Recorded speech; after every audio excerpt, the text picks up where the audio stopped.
اگلے دن ایک وہ لطیفے سنانے والے مولوی کا ایک کلپ میں دیکھ رہا تھا، تو وہ اس سے کسی نے پوچھا کہ موٹر بائک پہ اگر کوئی عورت ایک ٹانگ ادھر کر کے بیٹھ جائے، اب اس کا جواب ایک مہذب انداز میں تم دو. وہ کہنے لگا یہ اتنے لبرلزم ہے، ان کو اپنی عورتوں کے کپڑے اتار کے ان کو بٹھایا کرے. نعوذ باللہ، یہ علماء کی لینگویج ہے.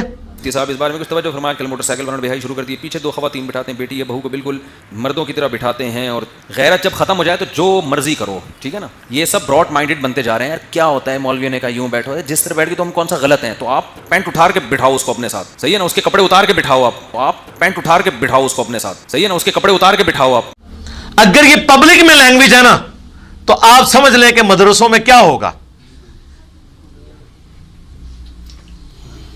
کیا کچھ ہوتا ہوگا. میاں، ہاں میاں، لوگ کیا کہیں گے. اب لوگ کیا کہیں گے اگر میں بتاؤں مدرسوں میں کیا ہوتا ہے، اور آج نہیں پرانے مدرسوں میں بھی کیا ہوتا تھا. اس لیے اس ٹاپک کو میں ادھر چھوڑتا ہوں. تو یہ بات ہے کرنے کا، تو اس کے لیے پھکی سن لیں. اس مولانا سے، اس مفتی سے پوچھو کہ صحابہ کرام علیہم رضوان یا ان کی جو بیویاں تھیں، وہ جب اونٹ پہ بیٹھا کرتی تھیں تو دونوں ٹانگیں ایک طرف کر کے بیٹھتی تھیں یا ایک ٹانگ ادھر کر کے ایک ادھر. وہ جو ڈولی رکھنے والی بات ہے نا، وہ تو چند ایک جو امیر لوگ تھے وہ بےچارے وہ ہودش بنا سکتے تھے. عام عورتیں تو اس طرح ہی بیٹھتی تھی. صحیح بخاری مسلم دونوں میں موجود ہے. نبی علیہ السلام جب غزوہ خیبر سے واپس آ رہے تھے تو نبی علیہ السلام نے اونٹ پہ بیٹھے ہوئے اور اپنے پیچھے آپ صلی اللہ علیہ وآلہ وسلم نے سیدہ صفیہ کو بٹھایا ہوا تھا. ہودج نہیں تھا، اونٹ پہ ڈائریکٹ بیٹھے ہوئے تھے اور پیچھے بٹھایا تھا. تو پیچھے جب کوئی عورت بیٹھی ہوگی اونٹ پہ تو دونوں ٹانگیں ایک طرف کر کے، تو آپ جس مرضی کو بٹھائیں وہ جا کے نیچے گرے گا جب اونٹ چلے گا. وہ آپ کر ہی نہیں سکتے. اونٹ کی انہوں نے کوہان کے اوپر ایک وہ لکڑی سی رکھی ہوتی ہے، اس پہ وہ اگلا بندہ پکڑ کے بیٹھتا ہے اور جو پیچھے والا ہے اس کو پیچھے پکڑ کے بیٹھتا ہے.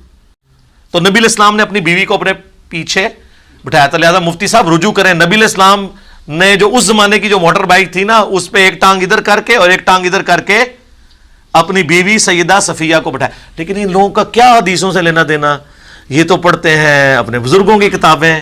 میاں بس اتنا، زیادہ نہیں، زیادہ آگے نہیں جاؤں. یہ تو وہ پڑھتے ہیں. اور یہ تو آج کل آپ کو برا لگ رہا ہے. آپ گاؤں ایریا کے جتنے لوگ ہیں ان سے پوچھیں کہ یہ اپنی بیوی بچوں کو، ایون اپنی ماؤں کے ساتھ جب سفر کرتے ہیں گاؤں ایریا میں، وہ کمفرٹیبل ہوتے ہیں ایک ٹانگ ادھر رکھ کے ایک ادھر رکھ کے بیٹھنے میں. یہ آج سے تو نہیں لوگ موٹر بائک پہ بیٹھ رہے ہیں ایسے.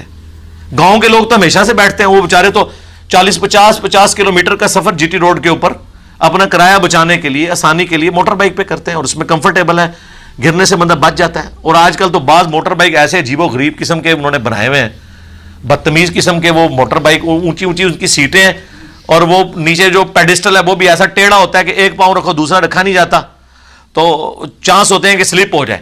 تو ایک طرف ٹانگ ادھر ہو ایک طرف ادھر ہو، اگر کوئی بیٹھ جاتی ہے عورت، اس سے آپ کا وہ کیا لے رہی ہے؟ اگر وہ پردے کے اندر بیٹھی ہوئی ہے، آپ کو کیا مسئلہ ہے؟